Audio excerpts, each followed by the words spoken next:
जहां उत्तराखंड महिला आरक्षण बिल को राजभवन ने मंजूरी दी है। अब राजकीय सेवाओं में महिलाओं को 30% आरक्षण मिलेगा।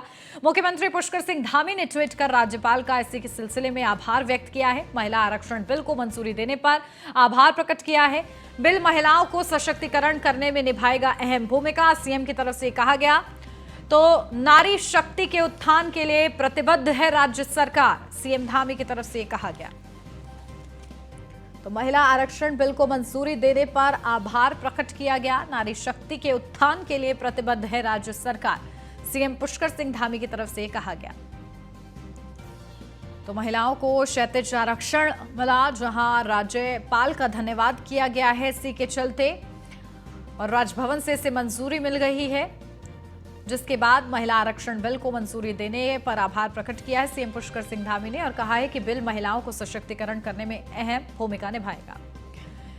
अपडेट लेते हैं, हमारे विशेष संवाददाता सुदीप जैन हमारे साथ जुड़ गए हैं। सुदीप, क्या जानकारी, देखिए किस तरीके से महिलाओं के लिए आरक्षण लाभदायी साबित होगा, महिला सशक्तिकरण के लिए सीएम पुष्कर सिंह धामी बता रहे हैं कि आने वाले समय में ये मील का पत्थर साबित होगा। जी देखिए, अभी तक उत्तराखंड में जो 30% नौकरियां महिलाओं को मिलती थी, उत्तराखंड की जो मूल निवासी हैं लोक सेवा आयोग की नौकरियों में, ये एक आदेश के तहत मिलती थी। तो बीते दिनों इस आदेश को हाईकोर्ट में चैलेंज किया गया था। अब अलग अलग आरक्षण के साथ साथ जो जातिवार आरक्षण है वो भी लागू है। तो ऐसे में ये नौकरियां में यदि 30% आरक्षण आया या चल रहा है तो इससे अन्य को नुकसान हो रहा है। इस फैसले के खिलाफ सरकार सुप्रीम कोर्ट गई थी और हाई कोर्ट के आदेश को स्टे कराया था, जो रोक आई थी। इसके बाद मुख्यमंत्री पुष्कर सिंह धामी की पहल पर एक बड़ा फैसला हुआ कि बीते दिनों सत्र में महिलाओं को 30% नौकरी के लिए राज्य सरकार ने विधानसभा में विधेयक पेश किया, जिसे कानून बनना था। लेकिन उसमें कुछ तकनीकी खामियां थी, उन सभी को दूर कर लिया गया है और आज राजभवन से इस कानून को मंजूरी मिल गई है।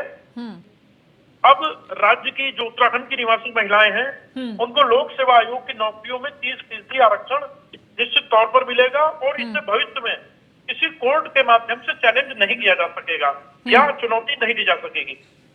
ठीक है, तो महिलाओं के लिए ये राहत भरी और खुशी भरी खबर है। चलिए, बहुत शुक्रिया सुदीप आपका तमाम जानकारी के लिए। उत्तराखंड के जोशीमठ में हालात बिगड़ते चले जा रहे हैं। भूत खसाव के चलते तमाम घरों और होटलों में पड़ी दरारें बढ़ती जा रही हैं। प्रशासन ने असुरक्षित जोन घोषित किए हैं। ऐसे में जो घर और इमारतें सबसे ज्यादा प्रभावित हुए हैं उन्हें जमींदोज करने का काम शुरू हो गया है। सबसे पहले टीम होटल मलारी इन और माउंट व्यू को गिराने पहुंची, लेकिन स्थानीय लोगों के विरोध के चलते काम को फिलहाल रोक दिया गया है। बता दें कि ये दोनों होटल दरारों के चलते पीछे की तरफ झुक गए हैं। पिछले दिनों तकनीकी समिति ने जांच के बाद अपनी रिपोर्ट दी थी। इसमें सरकार को तत्काल जर्जर निर्माण को उठाने की अनुशंसा की गई थी। इन जर्जर संरचनाओं के कारण जानमाल के खतरे की आशंका जताई जा रही थी। जोशीमठ में दरारें लगातार लोगों को डरा रही हैं। प्रशासन की ओर से अब तक 678 घरों को चिन्हित किया गया है।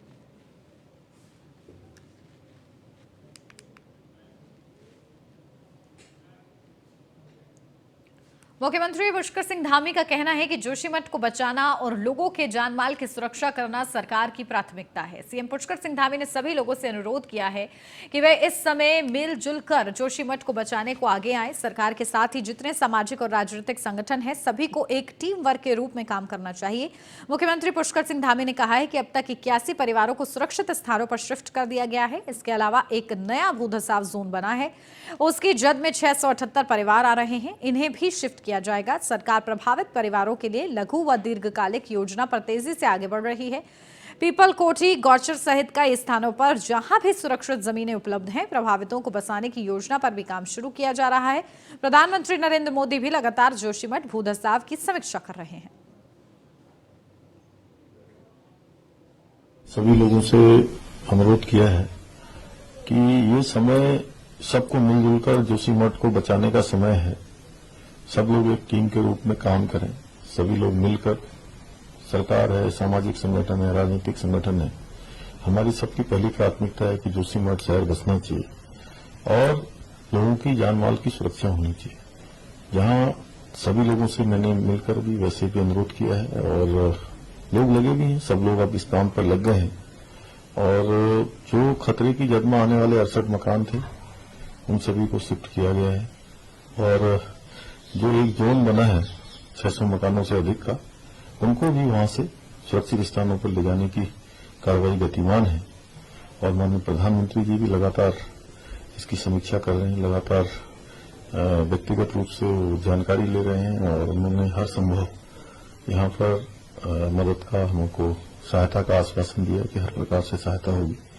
कल पीएमओ ने भी मीटिंग करी है, हमारे राज्य के भी सभी अधिकारीगण, चीफ सेक्रेटरी कल वहां गए थे, सारा आकलन उन्होंने भी कर दिया है और हमारी कोशिश है कि सभी लोगों को फिलहाल सुरक्षित किया जाए। हमने सभी लोग मुख्यमंत्री पुष्कर सिंह धामी का कहना है कि जोशीमठ आपदा में राज्य सरकार केंद्र से मांगे जाने वाले विशेष पैकेज के लिए अपनी तैयारी कर रही है। केंद्र हो अथवा राज्य सरकार, किसी भी प्रकार से जोशीमठ में जो समस्या आई है उससे निजात पाने के लिए धन की कोई कमी नहीं होगी।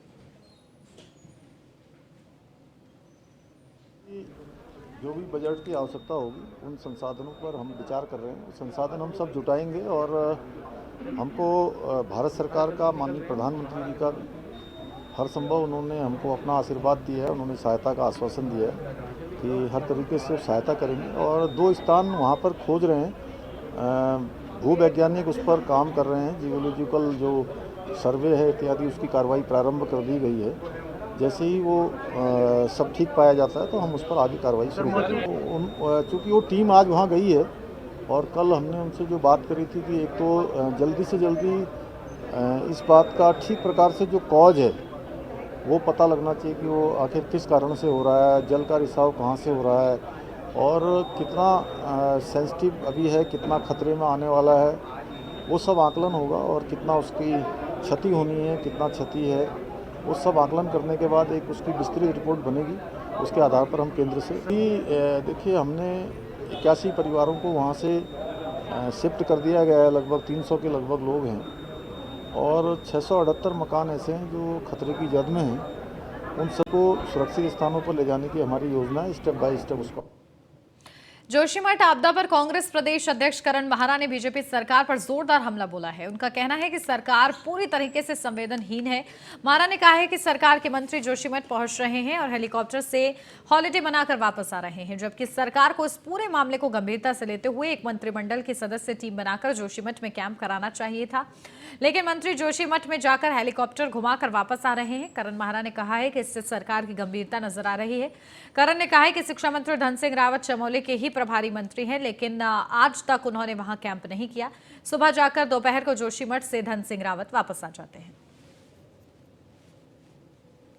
तौर पे ये आपके लाइन ऑफ एक्शन क्या है, किस तरीके से आप चीजों को ले रहे हैं, इसको ये शो करता है। भाई किसी और सरकार रही होती, मुझे लगता है कभी ऐसी त्रासदी आई होती तो निश्चित तौर पर सरकार का मंत्रिमंडल की एक टुकड़ी वहां कैंप करती, लेकिन ऐसा देखने को नहीं मिल रहा है। मंत्री हेलीकॉप्टर से आ रहे हैं, 1-2 घंटा लोगों के बीच में रह रहे हैं, उड़ के चले जा रहे हैं, जबकि होना ये चाहिए था कम से कम 3 से 4 मंत्रियों को वहां कैंप करना चाहिए था और लोगों के बीच में रह के उनको हिम्मत बढ़ानी चाहिए थी। हाँ, अच्छा लगता, लोगों को भी अच्छा लगता, लोगों को लगता कि हमारे बीच में हमारी सरकार है और वो हमारे लिए सूद ले रही। लेकिन ऐसा है नहीं, हेलीकॉप्टर उड़ रहा है, हेलीकॉप्टर उड़ रहा है, हेलीकॉप्टर इधर से उड़ रहा है, कभी उधर को उड़ रहा है। ये हो क्या रहा है, कितनी आप गंभीरता से ले रहे हैं, ये इस बात को शो करता है कि आज 10 तारीख हो गई, 22वां दिन है आज वहां के लोगों को आंदोलन करते हुए, जमीन में बैठे हुए, मांग करते हुए, पुकार करते हुए। 22 दिन में अभी तक किसी भी मंत्री ने एक रात वहां नहीं गुजारी। इससे बड़ा दुख क्या होगा।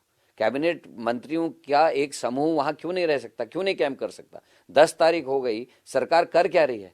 मैं धन सिंह रावत जी की बात करो, शिक्षा मंत्री हैं, वहां लोगों के प्री बोर्ड्स हो रहे हैं, क्यों नहीं रोके जा रहे हैं। लोग अपना मकान टूट रहा है, माँ रो रही है, बाप बिलक रहा है, कारोबार बंद हो गया और बच्चों के प्री बोर्ड्स लिए जा रहे हैं। क्या शिक्षा मंत्री एक वहां आदेश जारी नहीं कर सकते थे कि 3 महीने तक कोई एग्जाम नहीं होंगे, हम इनके एग्जाम्स बाद में ले लेंगे। इतनी संवेदनहीनता है, नहीं ध्यान दे रहे हैं। कोई मंत्री वहां रहने को तैयार नहीं। प्रभारी मंत्री जी क्या एक रात भी रुके। भाई हमारे पहले दिन प्रीतम सिंह जी पहुंच गए, दूसरे दिन हरीश रावत जी और गणेश गोदियाल जी पहुंच गए, उसी दिन मैं भी पहुंच गया, अनुकृति गुसाई वहां पहुंच गई, मैं वहां था, हमारे 3 महामंत्री वहां थे, हमारे यूथ कांग्रेस के अध्यक्ष वहां हैं, हमारे कई विधायक वहां हैं, आज भी वहां सुमित हृदय जी वहां पहुंच गए हैं, अब भुवन कापड़ी आज पहुंचने वाले हैं। हम तो लगातार वहां जा रहे हैं लोगों के बीच में, लेकिन मंत्रिमंडल के समूह को वहां होना चाहिए था, जो वहां नहीं। कांग्रेस प्रदेश अध्यक्ष करण महारा के नेतृत्व में मुख्यमंत्री से मुलाकात करने की कोशिश कर रहे कांग्रेस के डेलीगेशन को पुलिस ने बैरिकेडिंग लगाकर रोक दिया है, जिसके बाद कांग्रेस कार्यकर्ताओं और पुलिस के बीच तीखी नोकझोंक भी देखने को मिली है। कांग्रेस नेताओं का आरोप है कि लगातार 6 जनवरी से जोशीमठ आपदा जैसे गंभीर मामले के चलते कांग्रेस पार्टी सीएम से मिलने की कोशिश कर रही है, लेकिन उन्हें समय नहीं दिया जा रहा है। इसी बात को लेकर कांग्रेस कार्यकर्ता काफी आक्रोशित भी नजर आए। वहीं मुख्यमंत्री ने आज शाम 6 बजे कांग्रेस नेताओं को मिलने के लिए समय दे दिया है, जिसके बाद कांग्रेस जोशीमठ के बारे में अपने सुझाव मुख्यमंत्री के समक्ष रखेगी।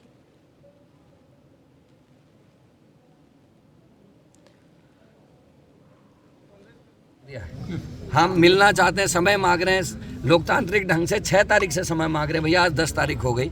इतनी बड़ी आपदा आ गई, जब आपदा में मुख्यमंत्री के पास मुख्य विपक्षी दल के सुझाव लेने का समय नहीं है तो आखिर इस राज्य का कैसे भला होगा, ये सोचनीय विषय। मैं कह रहा हूँ ना, राहुल गांधी यात्रा में भी ट्वीट कर रहे हैं, हमारे खड़गे जी प्रेस कर दे रहे हैं, जयराम रमेश प्रेस कर दे रहे हैं, एआईसीसी से प्रेस हो गई, लेकिन भारतीय जनता पार्टी का केंद्रीय नेतृत्व भी और राज्य का नेतृत्व भी सोया हुआ है। ये सबसे बड़ा दुखद पहलू इस घटना का है। बीजेपी और बीजेपी की सरकार, बीजेपी का संगठन बिल्कुल इसमें तैयार नहीं है। उन्होंने अभी तक कैबिनेट बैठक नहीं बुलाई और इतने दिन से 18 दिन से वहाँ आंदोलन चल रहा। कांग्रेस के सभी बड़े नेता पहुंच गए, लेकिन आदरणीय महेंद्र भट्ट जी कल 9 तारीख को वहां पहुंचे हैं जनता के बीच में। ये दिखाता है कि वोट के लिए तो ध्रुवीकरण के लिए हिंदुत्व की बात करते हैं, लेकिन हिंदू धर्म की सबसे बड़ी आस्था का केंद्र जब बर्बाद हो रहा है, चौपट हो रहा है, उसमें ना कैबिनेट बैठक बुला रहे हैं, ना वहां जाने की कोशिश करें। आदरणीय यशपाल आर्य जी रहेंगे, पूर्व मुख्यमंत्री हरीश रावत जी रहेंगे, आदरणीय प्रीतम सिंह जी रहेंगे, आदरणीय राजेंद्र भंडारी जी रहेंगे, मैं रहूंगा, मदन बिज जी रहेंगे और हमारे पूर्व विधायक राजकुमार जी और सजवान साहब यहाँ हैं और जो हमारे वरिष्ठ जन रहेंगे, उन सभी को हम कोशिश करेंगे वो डेलीगेशन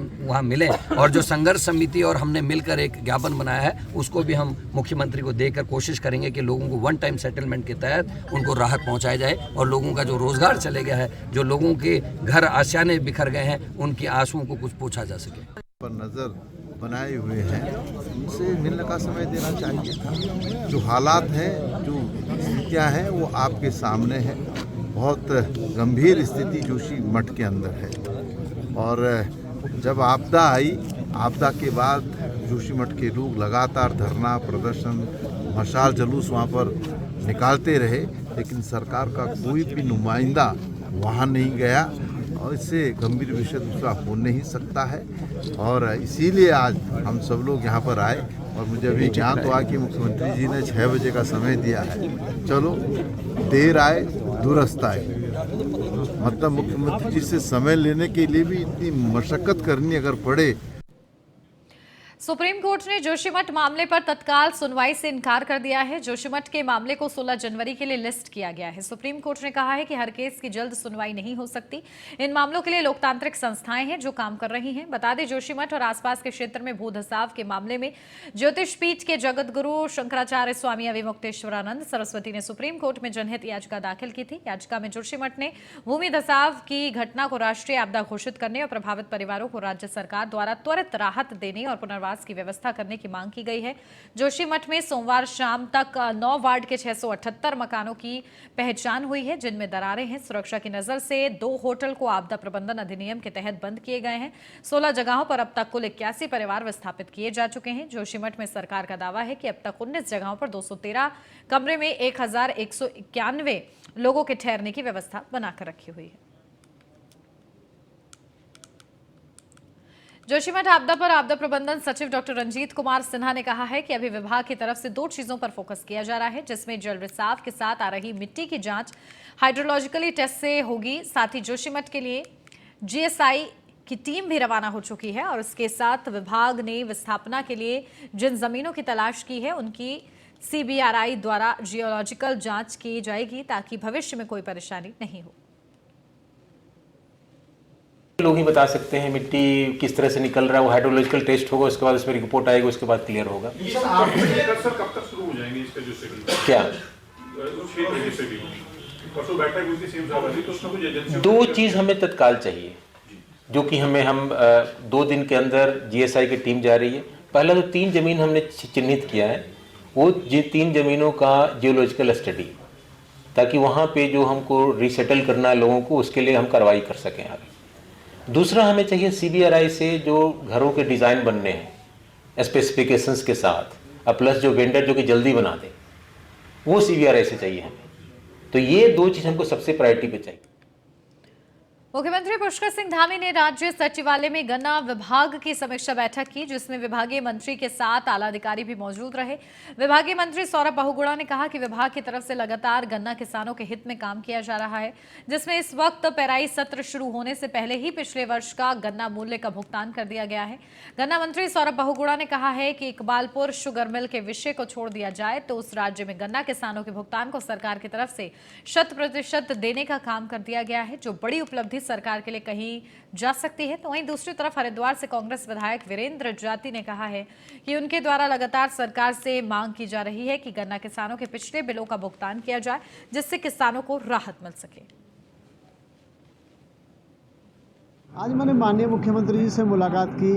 अभी गन्ने की जो फसल है और फसल की कटाई लगभग आधे पर पहुंच चुकी है और सरकार द्वारा अभी तक गन्ना मूल्य की घोषणा नहीं की गई।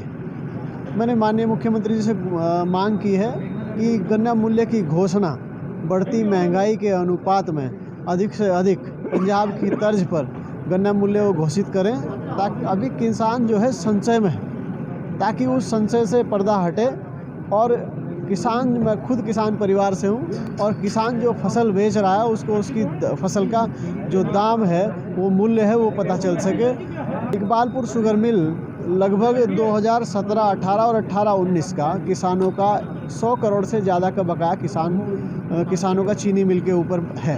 आज इस करंट सीज़न का जो सत्र शुरू हुआ है, नवंबर 20 के आसपास वो सत्र शुरू हुआ था, वो पेमेंट का सिर्फ बकाया है। पिछले सारे सत्रों का पेमेंट जो है सरकार क्लियर कर चुकी है। जो पिछला सत्र था, जो जिसमें 250 करोड़ की देनदारी सरकार की थी, वो हमने पहली बार ऐसा हुआ होगा उत्तराखंड में कि एक पराई सत्र शुरू होने से पहले पिछली पराई सत्र का पूरा पेमेंट हमने क्लियर किया था। और इस बार भी जो हमारे गन्ना किसानों का पेमेंट का जो इशू है, जो 2 महीने का सत्र का है, उसकी फाइल हमने ऑलरेडी माननीय मुख्यमंत्री जी को प्रेषित कर दी है। बहुत जल्द फाइनेंस हमको बजट मिलेगा और हम वो पेमेंट भी क्लियर करेंगे। अंकिता भंडारी हत्याकांड के तीनों आरोपियों के नार्को और पॉलीग्राफ टेस्ट के मामले पर मंगलवार को भी कोटद्वार कोर्ट में फैसला नहीं हुआ। मामले में मुख्य आरोपी पुलकित, सौरभ और अंकित के नार्को टेस्ट पर अब 11 जनवरी को न्यायिक मजिस्ट्रेट प्रथम श्रेणी भावना पांडे की कोर्ट अपना फैसला सुनाएगी। नार्को टेस्ट करवाना है या नहीं, इसको लेकर कल कोर्ट का फैसला आएगा।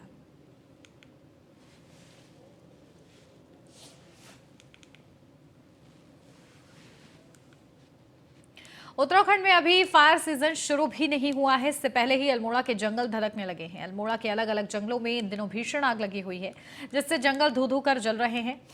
तो वहीं दावानल की घटनाओं से वन संपदा को भारी नुकसान पहुंच रहा है। बता दें कि 15 फरवरी से फायर सीजन की शुरुआत होती है। फायर सीजन के शुरू होने में अभी 1 महीने का समय बाकी है, लेकिन जंगल अभी से आग की भेंट चढ़ने लगे हैं। वहीं विभागीय अधिकारी इस सीजन में बारिश नहीं होने के कारण जंगलों में आग लगने का हवाला दे रहे हैं। हालांकि आग की घटनाओं से निपटने के लिए विभाग के पास कोई ठोस इंतजाम नहीं दिखाई दे रहे हैं। फिलहाल वन विभाग ग्रामीणों की मदद से आग की घटनाओं से निपटने का काम कर रहा है।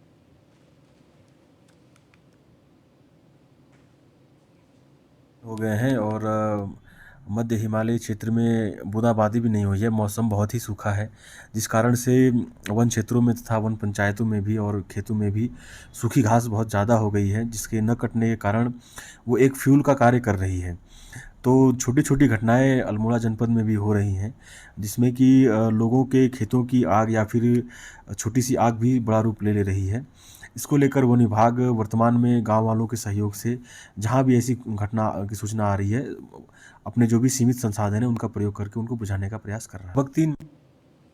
उत्तराखंड में बढ़ते अपराधों पर अंकुश लगाने के लिए पुलिस ने कवायद तेज कर दी है। ADG law and order V Murugesan ने कहा है कि 18 गंभीर अपराधों की समीक्षा अब पीएचक्यू स्तर से की जाएगी। आपको बता दें कि पिछले दिनों पुलिस मुख्यालय में आयोजित पुलिस वीक में विस्तार से विभिन्न पहलुओं पर चर्चा की गई। खासतौर पर प्रदेश में आपराधिक गतिविधियों पर लगाम लगाने के लिए अधिकारियों ने अपने मदाहतों को तमाम दिशा निर्देश भी दिए हैं।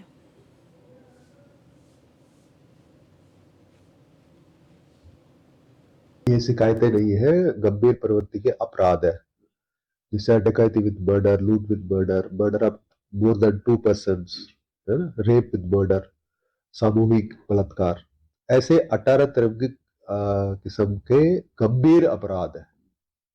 शिकायत नहीं है, अपराध है। तो उसका संबंध में मॉनिटरिंग मुख्यालय लेवल। और इसी के साथ इस बुलेटिन में बस इतना ही। खबरों का सिलसिला आगे भी जारी है, आप बने रहिए न्यूज़ 1 इंडिया के साथ।